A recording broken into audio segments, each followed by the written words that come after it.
पहला आपका प्रेजेंटेशन कीजिए, उसके बाद आप डिस्कशन लीड कीजिए। हाँ, एक है लाइब्रेरी, ये दीदी लोग का ही सजेशन था, बिकॉज दीदी लोग को इसमें पता है कि उनको कैसे आगे बढ़ना है। अभी जीविका के माध्यम से लोग सीखी है कि लाइब्रेरी के बिजनेस को कैसे आगे करेंगे। इस पर दीदी कुछ ब्रीफ करेंगी, मैं थोड़ा ब्रीफ कर दूँ, उसका दीदी खुद ही ब्रीफ करेंगे। नेक्स्ट हम लोग खेती के एग्रीकल्चर पे एक बिजनेस प्लान बनाए हैं कि खेती में हम लोग क्या कर सकते हैं। और तीसरे नंबर पे दीदी का कृषि इनका चॉइस था, ये दीदी का, और ये दीदी का पुस्तकालय और सिलाई प्रशिक्षण। दो, क्योंकि ये सिलाई पहले से कर रही है तो उनको सिलाई का भी आइडिया है, इसलिए सिलाई एज ए बिजनेस मतलब ये एंटरप्रेन्योर बनना चाहती है। तो दीदी से रिक्वेस्ट करेंगे कि दीदी आप पुस्तकालय और सिलाई क्यों के बारे में मुझे ये नहीं मालूम होना है कि क्या या कैसा, क्यों आपने चुना, बस। जो हमारा गांव है मतलब वो वहाँ लोग पढ़ने लिखने में थोड़ा ये थे, और मतलब कि दूर जाना पड़ता था, आरा या कोइलवर या पटना तरफ भी जाना पड़ता था। जो मेन कंपटीशन के बच्चे थे उनको पढ़ने में दिक्कत होती थी। तो हमको लगा कि जो सबसे पहला है जो हमारे गांव में पुस्तकालय रहे तो बहुत ही अच्छा होगा, क्योंकि दूर जाने से टाइमिंग तो बचेगा ही, और प्लस में हमारा भी प्राइवेट लाइब्रेरी चलता है। तो हम समझे कि लाइब्रेरी का ज़रूरत है, इसलिए उन्होंने चुना, ठीक है ना। मेरा नाम ममता देवी है और मैं पीरो प्रखंड की विजय दीदी। और हम लोगों ने मिलकर चार आदमी मिल करके 4 बिजनेस का प्लानिंग किया है। पहला हम लोगों का टिफिन उपलब्ध कराना है, दूसरा ब्यूटी पार्लर एवं सिलाई सेंटर है, और तीसरा हम लोगों का दूध से बना उत्पादन है, और चौथा हम लोगों का एक चाय नाश्ता का स्टोर भी है। तो हम लोग टिफिन उपलब्ध के बारे में बता रहे हैं कि इसको कराना मतलब क्यों हुआ है। तो हम लोगों का यही लगा कि टिफिन उपलब्ध कराने में हमारे जो कार्यकर्ता कर्मी लोग हैं, ब्लॉक वगैरह में हैं, चाहे हमारे स्टूडेंट छात्र हैं जो खुद खाना बना करके खाते हैं, लोगों के पास पढ़ाई की वजह से टाइम भी नहीं निकल पाता है। तो अगर हम लोग ऐसा करें कि उन लोगों से बातचीत करके और हम लोग अपना मतलब टिफिन का जो ये बिजनेस है इसको शुरू करें, तो कम लागत में भी हम लोग इसको शुरू करके और जगह जगह पे टिफिन पहुँचा करके अपना ये व्यवसाय कर सकते हैं। Very good, very good. तो बताया कि इसका डिमांड या ज़रूरत है, ठीक है। अच्छा, आप लीड कीजिए, दूसरा ग्रुप के आप लीड कीजिए। की तरफ से हम लोगों ने 3 जो यहाँ पे सूची दी है। पहला है चाय नाश्ता का दुकान, दूसरा है पत्थर डिस्पोजेबल कप प्लेट जो इसका बिजनेस, और तीसरा है पशुपालन। इससे पहले हम लोगों ने चाय नाश्ता का दुकान चूज किया है, जो चारों टीम में हम लोग थे। हम लोग के पास पूंजी का बहुत कमी था, शॉर्टेज था, प्लस स्किल हम लोगों ने सोचा कि इसमें कम से कम स्किल और कम से कम पूंजी की जरूरत पड़े, और कोई शॉप लेने की भी जरूरत विशेष नहीं पड़े, एक ठेला वगैरह का अगर हम लोग इंतजाम कर लें तो हम लोग आसानी से कम स्किल में चाय नाश्ता में मार्जिन भी बहुत ज़्यादा है, और हम लोग किसी भी मार्केट प्लेस जैसे वो रेलवे स्टेशन है, बस स्टैंड है या कोई बाजार है, वहाँ पे हम लोग इसको लगा सकते हैं। और इसमें हम लोग को बहुत ज़्यादा पूंजी की आवश्यकता भी नहीं है। इसमें ऐसा चीज़ नहीं है कि अगर चीनी या चाय पत्ती अगर बच जाता है, केवल दूध ही एक ऐसा हो कच्चा आइटम, वो ज़रूरत के हिसाब से लोग इस्तेमाल कर सकते हैं। नाश्ता वाला आइटम में हम लोग कुछ बना सकते हैं या फिर रेडीमेड आइटम्स भी उसमें रख सकते हैं। इस कारण से हम लोगों ने पहली प्राथमिकता चाय नाश्ते की दुकान दी।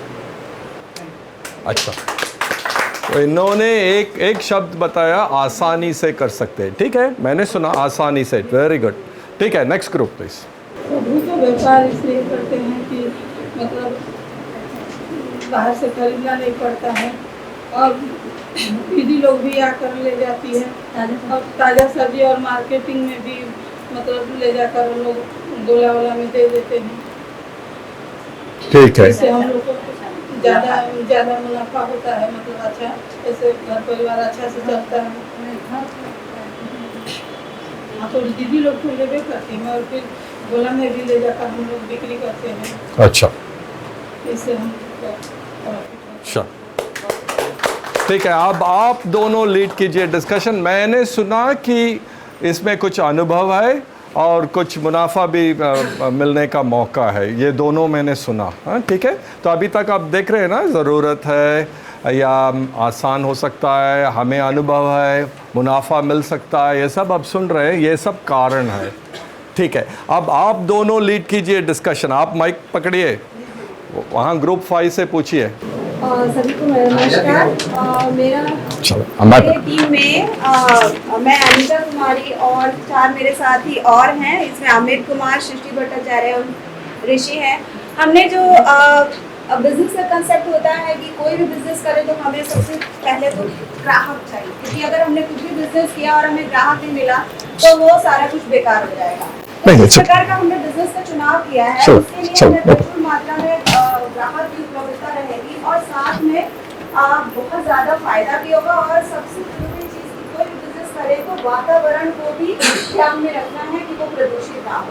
तो इसमें जो बिजनेस का हमने चुनाव किया, व्यवसाय का चुनाव किया, इसमें हल्दी का व्यवसाय, पत्तल का व्यवसाय, बकरी पालन एवं मिट्टी की कपड़ी का हमने व्यवसाय का चुनाव किया। इन सारे व्यवसायों में एक खास बात, कॉमन चीजें हैं, मुख्य बात है कि कम लागत है, इसका भंडारण आसान है और कम जगह पे है और सबसे जरूरी चीज हमारा वातावरण सुरक्षित और प्रदूषित है।